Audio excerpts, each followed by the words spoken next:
think about this time of year and we're raising food and we're raising funds for the holiday season, it actually has a lot of meaning for us. We know how important it is for our families to have food at the holidays, and it's even more important that we make sure that all families have food at the holidays. But right now, I mean, you're used to me telling you the stats.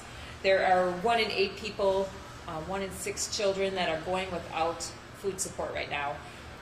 And that is actually kind of an old stat right now just because of everything that's going on. As you are well aware, with the disruptions in food share right now, those numbers are actually much, much higher. Even if the food share hadn't gotten disrupted, our pantries, our partner network, is seeing a massive influx of people for lots of other reasons. Whether that is inflation, the cost of food. There are so many reasons right now that families are in stress, and food is one of those products that families have to make choices on, and sometimes they don't have the money for food, and so that pushes more families into the Hunger Relief Network, into food pantries or meal programs. And it's really important that as Feeding America Eastern Wisconsin, we are supporting that network because we're all one network. All of us are working together to make sure that all families have food at the holidays and all year round. At the same time that the holiday season is happening and we're seeing this disruption, we're also seeing that right now families are just generally in stress. And right now we want to make this time of year where families especially can come together with a lowest level of stress possible. And so we feel that this is critically important that we're all here together and making sure that we are providing food for the holidays. We're especially glad that we aren't doing this alone. We have never done this alone. We couldn't do this alone. We are supported by a community. We're supported by volunteers, by donors, both food and fund donors.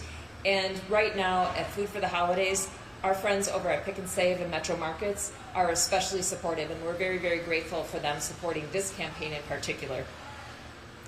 We also have other friends that come together and make sure that we are supported and that they're lending their voice and their influence to help make sure that people are aware of the need at this time of year. And one of those friends that's been with us for a number of years, and he's back again, and we're so excited by that, is our very own Wisconsin native, Charlie Behrens.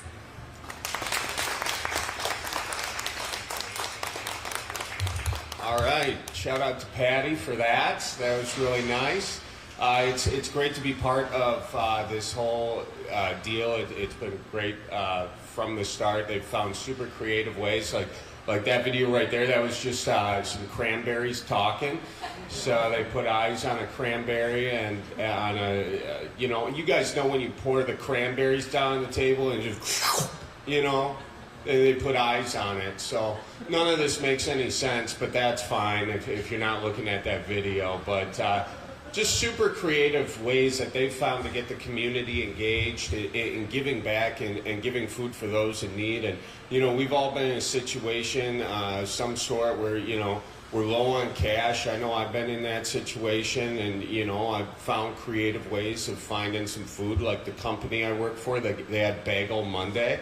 And I was always cleaning up the bagels, because I was taking them home. So, and I was in a good position, by the way. I mean, at that point, I had enough for rent and all that, but I would still snag some food just because food's expensive. And you don't always know that or think about that unless you've been in that position, maybe. But none of this work, this incredible work here at Feeding America, has to do with me. I'm just here to put a spotlight on the volunteers over on the other side of this wall, and the people working here just coming in and day out to get food to the people who need it the most. The folks out there, over at the Pick and Saves and whatnot, seeing a box like this, saying, "Oh, I might get some, some Wheaties or something," throw it in there. Something shelf stable, whatever, a little ramen. Ramen and eggs, they go real good.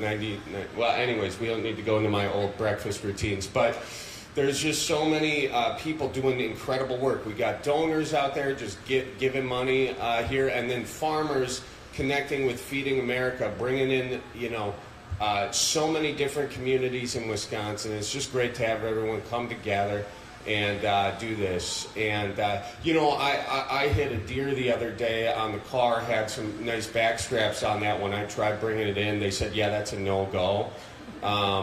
So I tried doing my part.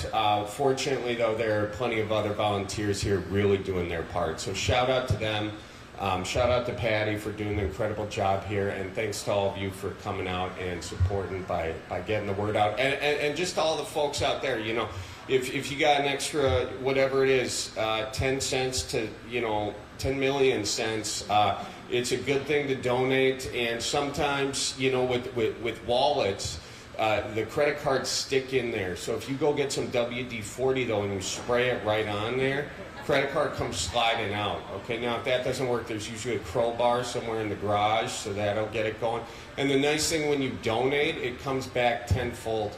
My grandma Sue told me that. My grandpa Bob said, that's bullshit. You probably can't put that on the news, what my grandpa Bob said, but anyways, it's true. When you donate, it comes back to you. It really does. So just think about that. And also, it gets you out of purgatory faster.